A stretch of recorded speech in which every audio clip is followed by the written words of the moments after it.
The breaking news of this hour is that there could be a second whistleblower ready to emerge to back up the whistleblower whose accusations about President Trump's phone call with the president of Ukraine now form the basis of the fourth impeachment investigation of a president in the history of the United States of America. The New York Times headline tonight, second official is weighing whether to blow the whistle on Trump's Ukraine dealings. The New York Times reports a second intelligence official who was alarmed by President Trump's dealings with Ukraine is weighing whether to file his own formal whistleblower complaint and testify to Congress, according to two people briefed on the matter. The official has more direct information about the events than the first whistleblower.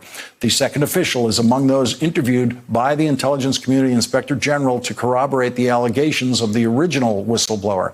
The Inspector General, Michael Atkinson, briefed lawmakers privately on Friday about how he substantiated the whistleblower's account. It was not clear whether he told lawmakers that the second official is considering filing a complaint. Because the second official has met with Mr. Atkinson's office, it was unclear whether he needs to file a complaint to gain the legal protections offered to intelligence community whistleblowers. Witnesses who speak with inspectors general are protected by federal law that outlaws reprisals against officials who cooperate with an inspector general. And joining us now is one of the reporters who broke that story for the New York Times tonight, Michael Schmidt, Washington correspondent for the New York Times, who covers national security and federal investigations. Michael, thank you very much for joining us on your breaking news report. What more can you tell us about this possible second whistleblower? Well, look, this is a person that has more intimate knowledge, is closer to the actual, complaint, what the issue is at the center of the complaint, than the complainant. You have to remember the person who filed the initial complaint is someone that was at the CIA, who was not at the White House, who was not intimately involved with this.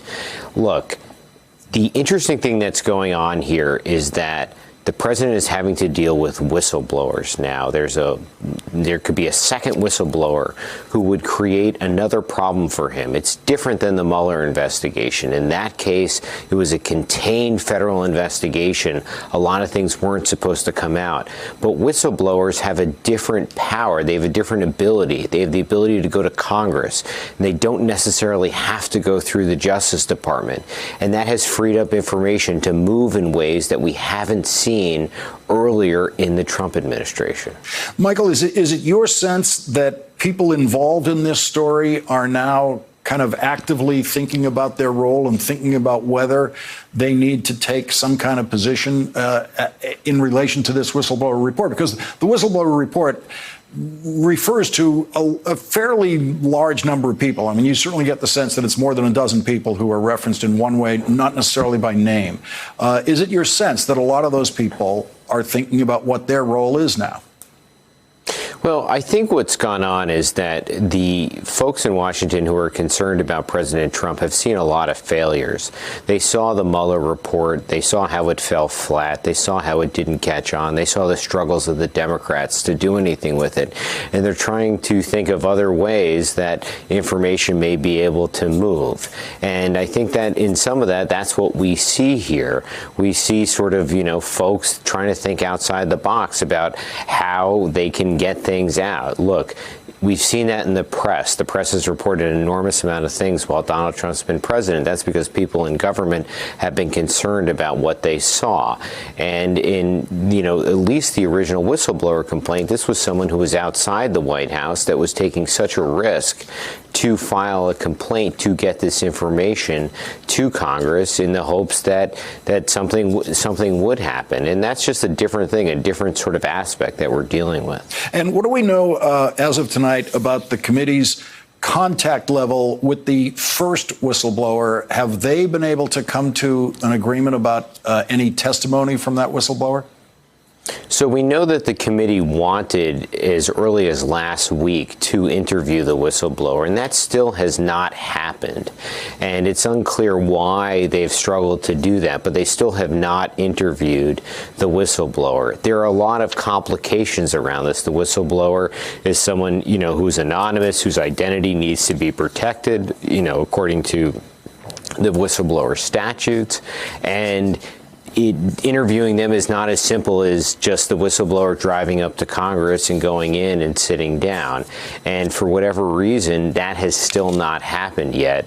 And I'm pretty sure the committee wants that to happen, and I've heard that they want that to happen, but it still hasn't gone forward. Michael, in your reporting tonight, you mentioned that the president, in his comments about the whistleblower, said that he singled out the whistleblower's sources and calling them close to a spy. Is there any indication that what the president said about those sources has something to do with provoking this possible second whistleblower to come forward? I don't think so. The president is someone that has been obsessed with leaks, obsessed with loyalty since long before he came to office. And being president has just brought that more to the forefront for him. He wants loyalty from the people around him, and he wants them to keep things, closely held, and that rarely happens, and things often spill out. But it's a preoccupation that he has. He wanted Jeff Sessions, his first attorney general, to go after leakers. Leakers were a problem. They needed to be, investigated and gone after. And it's a recurring issue that he has had throughout his entire presidency. Thanks for checking out our YouTube channel. Subscribe by clicking on the button below for more from The Last Word and the rest of MSNBC.